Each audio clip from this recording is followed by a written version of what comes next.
हमने शहर को दी एक नई पहचान, हम है सिंघानिया बिल्डकॉन। भोपाल से बड़ी खबर, पीसीसी चीफ कमलनाथ की डिनर डिप्लोमेसी। कमलनाथ के घर पर रखी गई है डिनर पार्टी। बड़े नेता विधायक शामिल होंगे। मिशन 2023 को लेकर बनेगी रणनीति। राज्यसभा चुनाव को लेकर भी चर्चा होगी। बैठक पर गृहमंत्री डॉक्टर नरोत्तम मिश्रा ने कसा है तंज, अब कमलनाथ के पास बताने को कुछ भी नहीं है।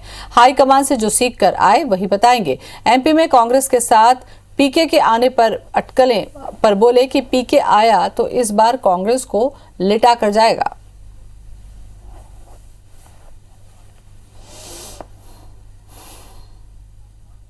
कमलनाथ की बात है तो उनके बारे में मैं क्या कहूं, बुजुर्ग हैं, पर जो जनता से नहीं सीखे अब उन्हें सिखाएंगे पीके।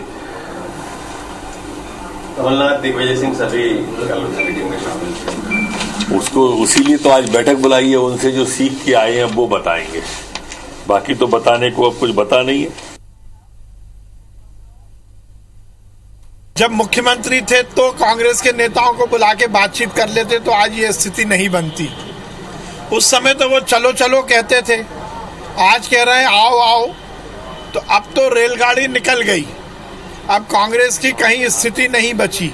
कांग्रेस के जो भी अभियान कमलनाथ जी ने चलाए वो टाइम टाइम फिस हो गए। और इसी खबर पर ज्यादा जानकारी के साथ हमारे संवाददाता शिखिल जुड़ चुके हैं। शिखिल, अगर डिनर हो पीसीसी चीफ के घर में और विधायक और तमाम नेता शामिल हो तो फिर ये सामान्य डिनर नहीं हो जाता, जाहिर सी बात है सियासत होगी।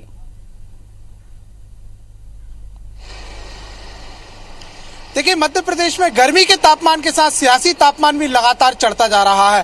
बीते दिनों जिस प्रकार से हमने देखा कि जो दिल्ली दौड़ मध्य प्रदेश कांग्रेसी दिग्गजों की लगी, उसके बाद अब इस डिनर पॉलिटिक्स का आयोजन जो है वो किया जा रहा है। अगर हम देखते हैं तो फ्लैशबैक में जिस प्रकार से दिखाई दिया कि अरुण यादव जो थे उन्होंने सोनिया गांधी से दिल्ली में मुलाकात की, उसके बाद दिग्विजय सिंह की दिल्ली दौड़ यहाँ पर लगी, और इतना ही नहीं, कांतिलाल भूरिया समेत कई लोग जो कांग्रेसी दिग्गज हैं वो दिल्ली के जमावट पर थे। लेकिन कल कमलनाथ और दिग्विजय सिंह खुद दिल्ली पहुंचे और वहां पर सोनिया गांधी से मुलाकात की, और आज डिनर पॉलिटिक्स जो है वो दिखाई दे रही है। कहीं ना कहीं जिस प्रकार से इस पूरी बैठक को अगर देखा जाए तो इसमें 4 प्रमुख नाम निकल के सामने आते हैं जिन पर इस पूरे डिनर पर फोकस किया गया है, जिसमें पहला नाम लिया जाए कांतिलाल भूरिया, दूसरा नाम लिया जाए अरुण यादव, तीसरा नाम लिया जाए सुरेश पचौरी और चौथा नाम लिया जाए अजय सिंह राहुल। तो ये चारों नाम जो है मध्य प्रदेश के दिग्गजों में आते हैं, कांग्रेसी दिग्गजों में आते हैं, अपने अपने क्षेत्र में खासा वर्चस्व रखते हैं। और इतना ही नहीं बल्कि बीते दिनों से जिस प्रकार से सियासत हमको देखने को मिली, कहीं ना कहीं अरुण यादव की अगर हम बातचीत करें तो खंडवा लोकसभा लोकसभा जो उपचुनाव हुए थे उसमें कहीं ना कहीं टिकट को लेकर इनकी एक नाराजगी व्यक्त सामने आई थी। इन्होंने तमाम ट्वीट किए। तो अब जमावट की जा रही है, इस बात की जमावट की मिशन 2018 में कांग्रेस ने जिस प्रकार से एकजुटता के साथ सत्ता को हासिल किया था, वही फॉर्मूला 2023 में लागू किया जाए, और इसके चलते तमाम नेताओं की नाराजगी को दूर करना बहुत जरूरी है। और यही विचार मंथन कल जिस प्रकार से सोनिया गांधी के साथ बैठक में हुआ है, वही चीज आज इसको दोहराई जा रही है।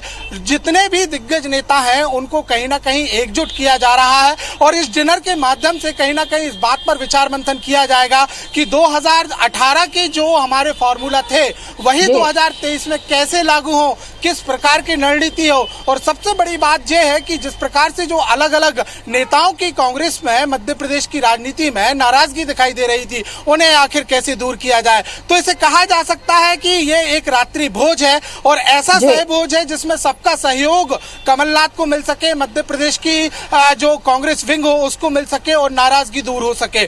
और इसी के लिए तमाम चलिए तो पार्टी अपने हिसाब से तैयारी कर रही है कांग्रेस की पार्टी, शिखिल, क्योंकि अगर चुनाव में जाना है तो तैयारी बहुत पहले से ही करनी होगी शायद। बहुत बहुत शुक्रिया आपका जानकारी के लिए।